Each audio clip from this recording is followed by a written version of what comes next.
Kristen Andre, founder and chief strategist of Andre Consulting Group. I founded my company almost 10 years ago because I love helping people not only succeed, but thrive in their careers and their lives. So many times I meet amazing people who have so much more potential than what they're utilizing.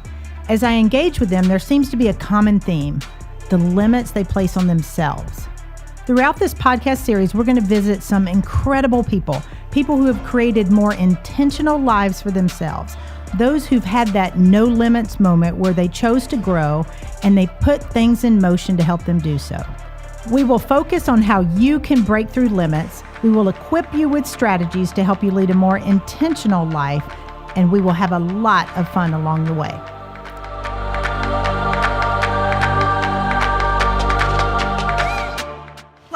Welcome to No Limits with Kristen Andre. We are here today with Elizabeth Schneider, who is from Wine for Normal People, and she's an author and a podcast host. So really excited to have her on the show today. Thanks for being here. Thanks for having me. So I went to Boston and was in technology, and then I moved to St. John for a year, whatever, yada, yada. And then... all right, so wait a minute now. So they moved to St. John. So you quit, but you decided, I don't want to do this corporate thing anymore. Well, it's a little more complicated than that. Of course, it involves like a failed relationship. Oh, yeah. 9/11, which played no small part. Right. And then me applying... I know this is going to sound ridiculous, but like I am used to being an academic achiever. Like that's the one thing I've figured out how to do school really well. Okay. And I applied to business school in 2002 and I got waitlisted. And I had never had that. Like I either didn't get in or got waitlisted. And I have to be honest, like that has not happened to me before, where I have at least not had one option, right? Right. And I aimed very high. I was applying to like Northwestern and, Right. But that changes the trajectory of what you're going to do. Right. Yeah. And so I didn't get into business school where I was waitlisted. And I was like, I need a plan B because I'm not staying in Boston. I didn't like my boss. I was over living with my sister, even though I love her. And the only thing that I knew is that I really liked wine. Like we had taken wine classes. We had tried to do a lot of wine stuff in Boston. Boston is a fantastic market for wine education. Okay. There's just so much, there's a lot of vital, interesting things to do there, lots of wine tastings, and people are interested and willing to pay for things like that and stuff like that. So, right. I just had it. I heard about a friend whose friend picked up and moved to St. John and was a waiter and making really good money in St. John. So literally, I took one scouting trip down there and then I just packed 2 bags on my laptop. I knew I was going to reapply to business school. Okay. And I went down there and I think the day I was leaving, I found out that I didn't get into the last waitlist in school I was waitlisted on. I didn't care. I was going anyway. Yeah. So I went there and, had a really great experience living in a shack, basically, and I'm not kidding, with a mosquito net around me. Oh, gosh. But that's really, that's your stereotypical movie, take some time to find yourself type of thing. Is that what you did while you were there? What I say about that is that it was my first entrepreneurial venture. Okay.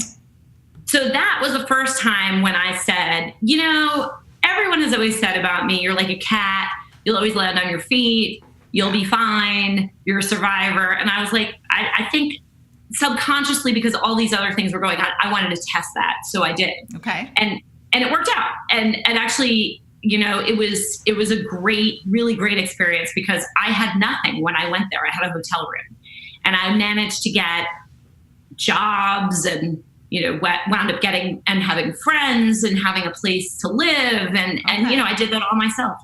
I did that on my own. And so it inspired a lot of confidence in me to go do other things. So, but I did wind up taking the GMAT on St. Croix and applying to business school again and getting into UNC, the University of North Carolina. And I went there. And then after school, I had a great experience there. I actually met my husband there. I'm not one of those MRS at the MBA, yes. But it happened.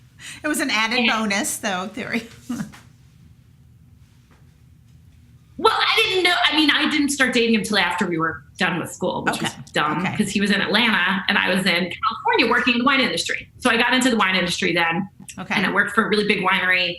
And the winery was, unfortunately, especially after my job in technology, where I've got to give a shout out to Forrester Research, which was the best company I have ever worked for and will ever work for, probably, because it was an incredible environment. I worked directly for George Collin. He was the CEO, as his research assistant, not as his assistant, but as a special research projects firm. And the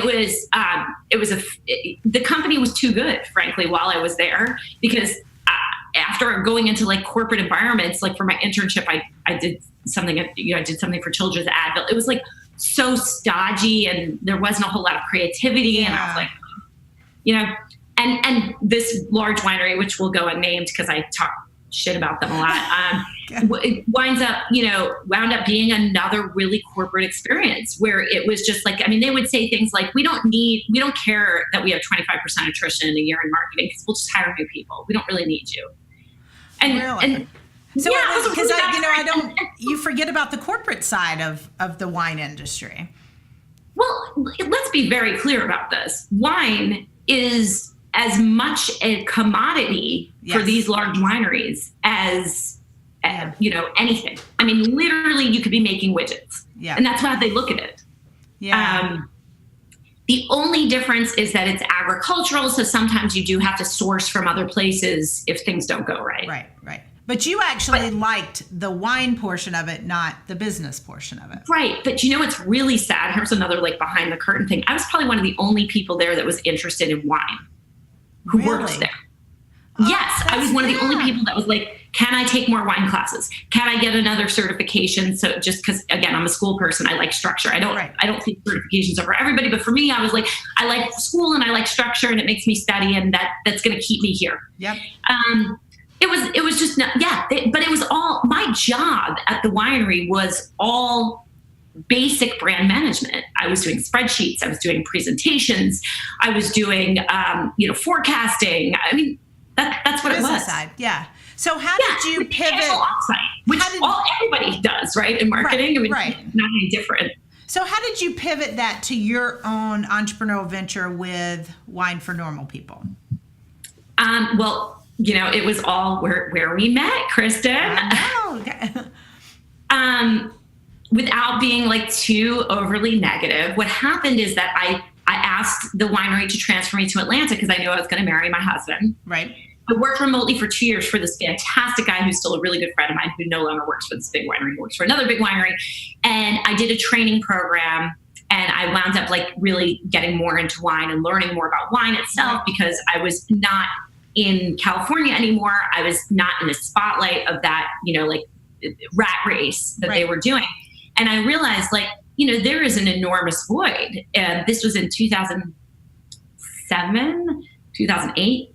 And I was like, this is not, people don't treat people nicely in wine. Now, I already knew that. Yeah. But what surprised me was that at a big winery that makes jugs, they make a bunch of other stuff too, but they make jug wine. They also were very snotty about wine. And I realized that my problem as a consumer that I had in my 20s, I think it's really great that I came to wine a little bit later, was endemic in the industry. Like nobody is nice to people about wine. And they treat, for me, I was like, look, I'm college educated, not that matters, but let's take the education out. I'm a basic intelligent person, right? Yeah. I can understand concepts. But if no one explains it to me, I am never going to understand it. And all people do in wine is exactly what you said about your friends who collect. They throw out terms, they one-up each other, they talk about this producer and that producer. That people don't understand. Yep. But I don't know that they ever even really explain it either. Yeah. I don't know that they could explain it to you. I would love for you to ask them to explain it to you. I'm sure that what they explain to you would not be correct. I like reading tasting notes because they're really funny, and I'm like, I don't know what that means. But you're right. There is a big it was a challenge that you saw and something that didn't sit well with you. But from a business standpoint, that's an opportunity that a ton of consumers needed help with. Yeah, sorry, my dog she's part of the podcast. That's my podcast. Right. Exactly. You've got a guest. So yes, people needed help, and I was at loose ends, and I was in Atlanta, which is not a great wine market unless I wanted to go sell wine, and I did not want to do that. So I decided, the really great thing about Atlanta for me was that it was cheap, right? It's not an expensive place. At least it used to not be an expensive place to live.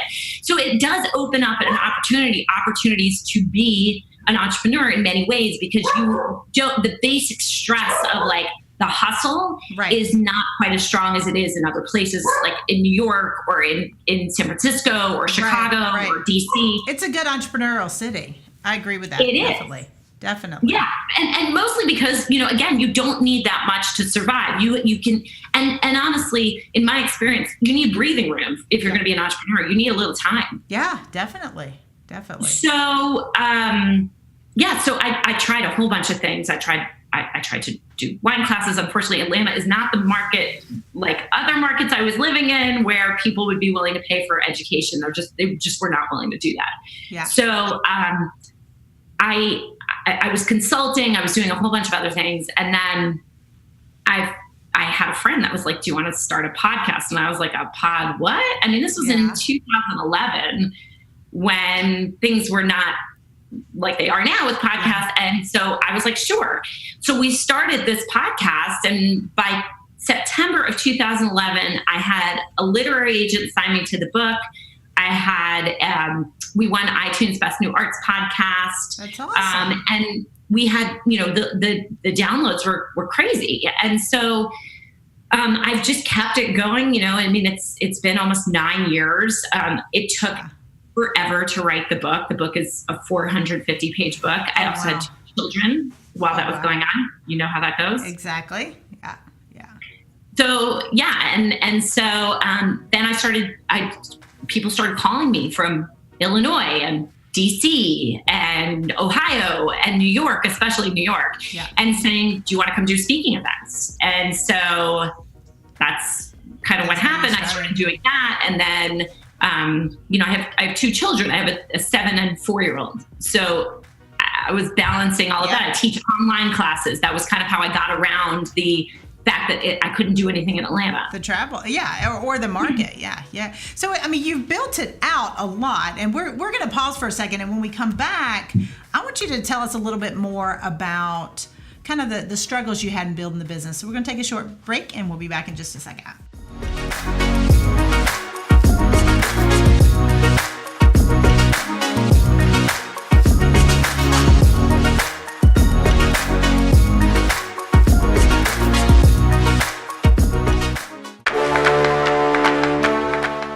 Everyone, check out my podcast, No Limits with Kristen Andre, on Tuesday nights at 7:30. We will tackle the things holding you back and the limits you set on yourself, and equip you with some strategies to lead more intentional lives. Podcast launches every Tuesday at 7:30 p.m. on facebook.com/Andre Group. That's facebook.com/ANDREE Group. We'll see you there.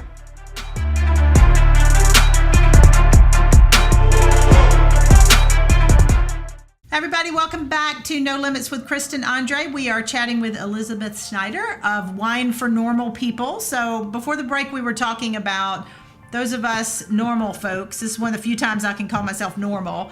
But, when it comes to wine and just feeling like sometimes you're left out. So I'm excited, and I was excited when I met you, that there's somebody like you that can break it down and kind of teach us to not be snobby with it or not be what have you. So tell us about your business, because you've got online courses. You were starting to tell us you do some live events too, which is cool. I do a lot of stuff. So the center of the podcast, you think about here I am, like my MBA in marketing is coming out. There it is. Of the wheel right here. Right. So, the core of the business is the podcast, Wine for Normal People. Right.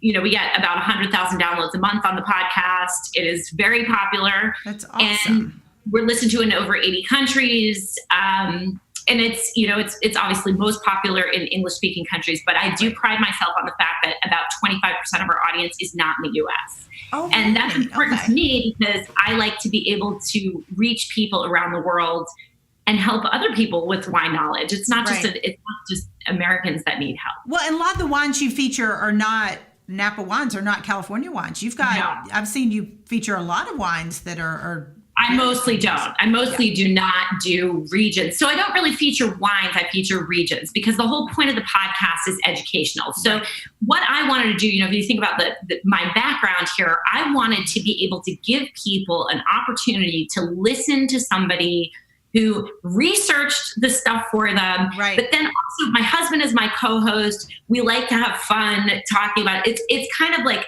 there's a lot of tongue in cheek. It's not all intense for 35 or 40 minutes. There's periods of intensity and then we laugh about stuff. And so it's almost like, if you were hanging out with us drinking, I was telling you about the wine that you're drinking or the region you're studying. So, I think because people are so interested in travel and people are so interested in learning about the world, at least my audience is, and I think, a lot of people who like wine look at it as an opportunity to sort of explore the world through the glass. So I always call it armchair travel. Yep. Because of that, I like to do these region, I did like last week was the Douro Valley of Portugal, and I do, regions of France. And then I do even drill down more into the regions of France. Sometimes we do grapes and talk about the different expressions of a grape. And then sometimes I talk about the industry or topics. To your point about wine notes, I did a podcast with my friend Ian, who owns a wine shop. He's a sometimes co-host. And we were talking about how wine notes are stupid. When I read them, though, I'm like, that was great. I know nothing about this wine. So I agree. And I think it's subjective, too. It's code language, too. Yeah. So that's another thing about the book is that I try to decode all of that for you. So that when there's people saying things about like, but that's really nervy or racy or whatever. What does that mean? It just means it has high acid. So, but that's wine, just like technology or finance or anything else, wine has a lexicon. And if you don't learn it or nobody teaches it to you, no one tells you these things when you walk into a wine store. So it can be very confusing. So my entire goal is just to give you the tools. And again, we just did a podcast that I told you I'm going to launch this podcast on Asian food, Karen. Well, my job is not to tell you what I thought went well necessarily. It's more to tell you, look, the reasons that this went well is because of X, Y, Z. So try whatever wine you want within the confines of this. But I'm telling you that from a biological and chemical standpoint, this is why this what works. And that's so interesting because there's so much to it, and I love the fact that you've made a business out of it because you've got the podcast, you've got your online courses, which you've got a lot of variety in there. When I was peeking at your the website, just trying to figure out which courses made the most sense, and there's a lot of variety. I mean, you could really it's an educational company, basically. Yeah, that's basically what I do. And then, I do live events. Now, you talked about the challenges that I have. So because you are a business owner at the end of the day, because I hear this, I'm listening to you talk, I'm like, she gets to drink. I mean, outside looking in, like she gets to drink wine all day and she gets to do all this fun stuff. But I get to stress out about, I mean, I know it sounds great, but like ads from a podcast and occasional speaking events and online classes don't pay the bills that well, frankly. And so you have the normal entrepreneurial challenges then that most business owners face. Yeah, totally. And I have been at this for a long time. And, the other thing about it's always the opportunity cost that gets me, right? So I sit there and I think like, it may be that I have to take a crappy job if I went back into the workforce, right? Because I've been out for so long. But should I do that because it's a steady paycheck? Because right now my income is completely erratic. And unless I can figure out a way to get one big consulting gig a year, or get more speaking events, or, wind up, or the book is very successful and I wind up getting more speaking events out of that. Right. Or one of these, I also hold an event called Underground Wine Events, which is I connect consumers, my partner, Laura Fontana, and I can connect consumers with small wineries that make under 5,000 cases. So I know some people can make money off of events, but we just got started. Right. So it's monetizing it. It's because, you hear of so many Yeah, so many passion businesses like yours obviously is because you have a love for what you do. But I think that's a common challenge that we see in the business world today is, I'm a big Gary Vaynerchuk fan, and he always talks about, finding what you're passionate about, making a business out of it. But there's the business component, which isn't always easy for people. I would actually say that if I had not been in the business of wine first, right. I never would have done this business, right. because I was eyes wide open. The only misstep I think that I made was thinking that it was going to be a lot easier in Atlanta than it was.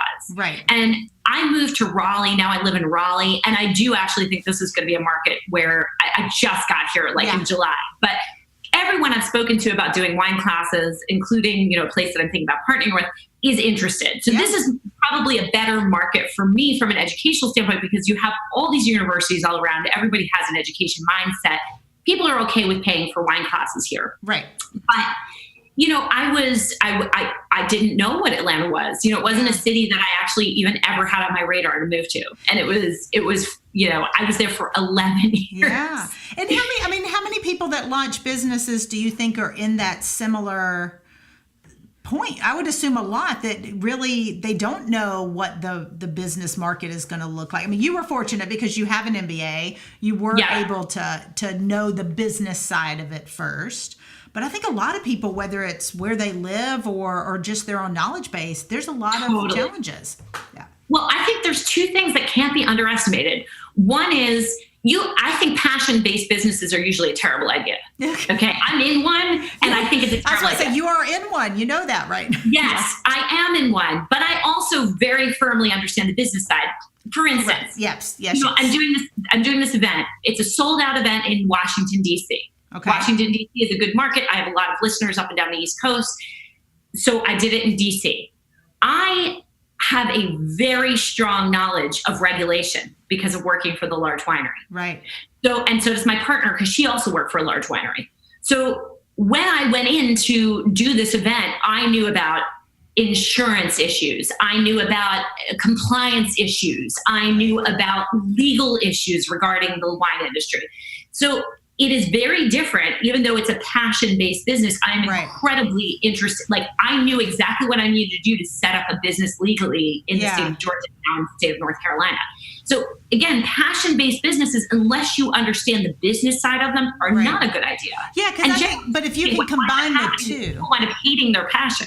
Right, but I think you've got an excellent point. If you can combine the two and learn the business, or have a partner that understands the business side. I mean, you're fortunate because you've got both pieces to it. Well, and I have two people so that if I forget something, she knows, because we've both worked in this industry so long. Right. And if you're dealing with an industry that has compliance issues, really you have to be very careful. Yeah. Yeah. But the other thing is, I've spoken to a lot of people who have gotten into wine and then gotten out, and really the thing about wine or gardening or sports or whatever these passion-based businesses are, is that you have to understand that you will be doing this day in and day out, and that may ruin it for you. It is entrepreneurial ventures are a 24/7 thing. I mean, you are eat, sleep, breathing your business, and it's not a 9 to 5. I agree with you. You've done a great job, I think, at merging the two, at the business knowledge and the passion knowledge. But like you said, it still doesn't come without challenges. Like I said, I still managed to monetize this in a way that would, pay. Again, I'm still sort of struggling after all this. Again, though, I also made the decision I wanted to have kids. Yeah. So you have to balance that too. I think women in general, I don't know how you feel about this. I'd love to hear your take, because you have kids too, is like, I look at these people in my industry, especially who don't have children, and they're just powerhouses. And I can't do that. Like, for instance, today, I have so much to do. My nanny called in sick. Yeah. It always happens on the days you have too much to do. Yeah. So, there is a big balance, and we're going to take a short break. And when we come back, I want to dive a little more into that, because I do feel that that's a common challenge, not only for entrepreneurs, but especially for entrepreneur parents, whether they're male or female. So we'll take a pause for a minute. We'll be back right after this.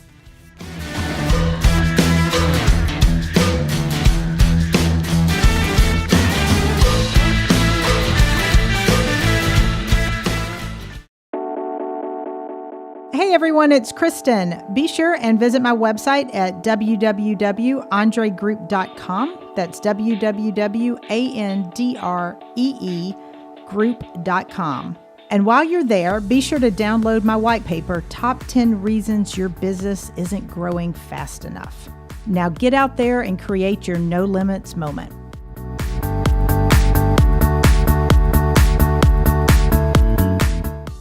Welcome back, everyone, to No Limits with Kristen Andre. We are wrapping up our time with Elizabeth Schneider of Wine for Normal People.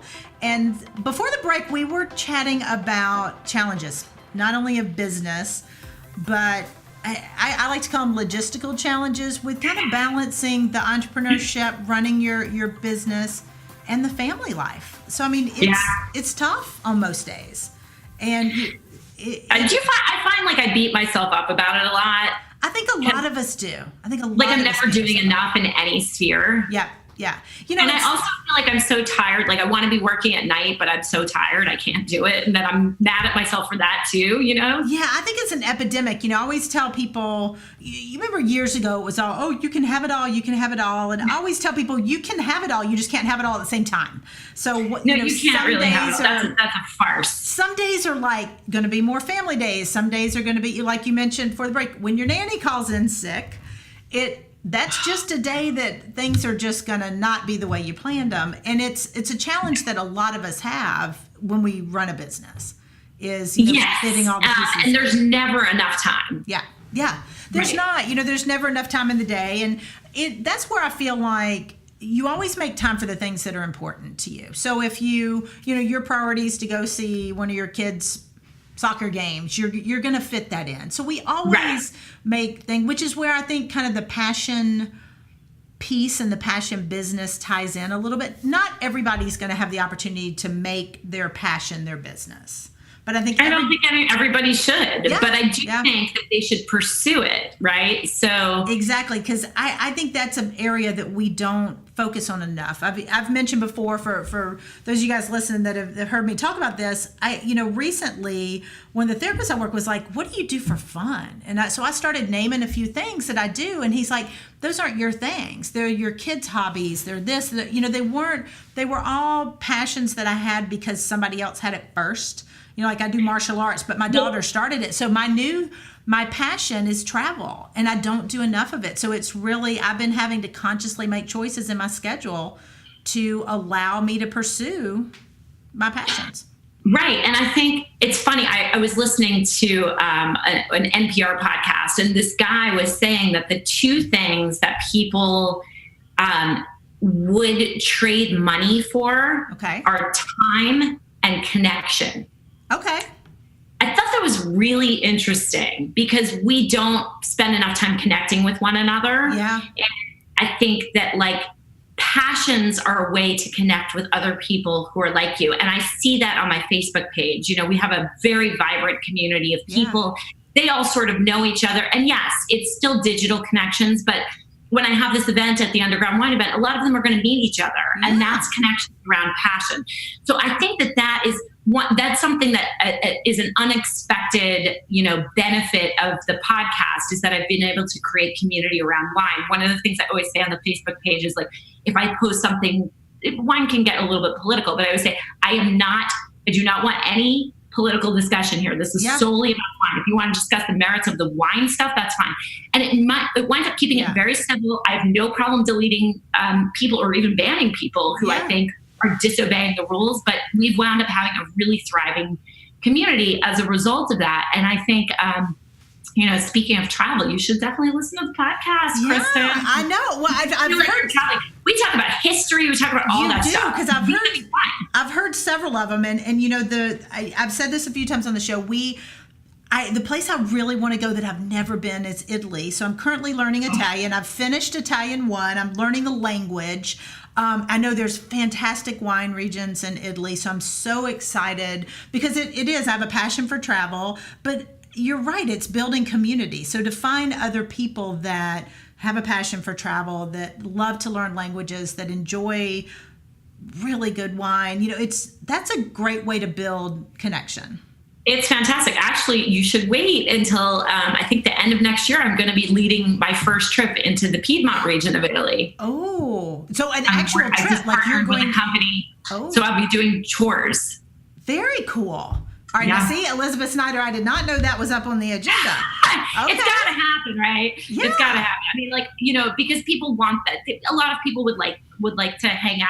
I mean, it's fine to talk about it on the podcast, but if you're somebody who enjoys travel, it's even better if we can teach the class right in the vineyard and then go see the vignerons, the people who make the wine. I think that's, sign me up.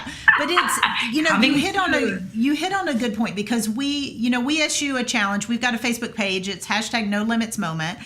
And the same thing with our community of listeners. What we're trying to do is build connection. Exactly what you're saying. So to be able to do that around something you're passionate about, I feel it's great. I mean, it's a great way to form bonds with other people. So every episode we issue a challenge. So what's our listeners, what's the challenge to them today? I think that, again, this idea about connection, of course, I would love all of the listeners to join the Wine for Normal People page. And we will, for those of you guys listening, we'll put the link in the show note, listen to the show.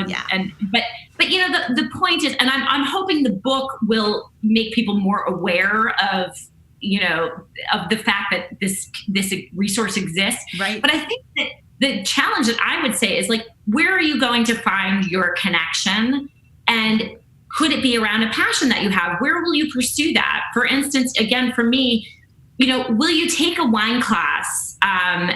Will you, even if it's online, will you go out and seek events where you might go meet other wine people? Right. Not every city has this stuff, but you can also travel to do it too. Yeah, you know what I mean? Absolutely. And I, my entire goal and my entire mission is just to create a community around and make connections around wine of nice people. I've been so fortunate. I have the best listener. I'm sorry, no offense, but I've been around a little longer. We've got the best listener base of anybody. These people are freaking awesome. But it's all people I do hang out with them. People come into Raleigh and I go and have drinks with them. And Atlanta, I go have drinks with like one fan. Yeah. But it's a good, it's the connection piece. Yeah. That's what it is. So find, I guess the challenge really is, like, what are you passionate about and what are you going to do about it? And how are you going to physically go and meet people in person? We live in too digital a world. That's one of the things I love about wine is you got to be in it, right? You got to taste it. Yeah. And it comes in a bottle, a 750 milliliter bottle. There we go. It comes in this bottle to share. Yes. Okay. Yes. This is to share. So you open this up and you share it with people, and that forms a connection and an experience. So I think that's perfect. Yeah. I think that's perfect. All right. So you guys have it. That's the challenge of the week. This is a good one. So find what you're passionate about. Go out and meet people with those same passions and connect. If it's wine, I think that's an excellent point. It's meant to be shared. Passions are meant to be shared. So join the discussion. We're on Facebook at #NoLimitsMoment. And we'd love to have you as part of the community engaging a little bit and sharing your passions with us. So Elizabeth, thank you so much. I'm super excited about the book, the podcast, everything, and really excited about these trips that you'll be having. So the book is actually available on Amazon.com for pre-sale now. It will be out until next year. Awesome. And if anybody wants to connect with me on Facebook at Wine for Normal People, Twitter at Normal Wine, Instagram on Wine for Normal People also, and the site is winefornormalpeople.com. Awesome. We will put all the links in there too, so you've got it. I'm excited. So thank you so much for being here with us. And until next time, guys, keep pushing through those limits and go out and find your passion. Have a great week.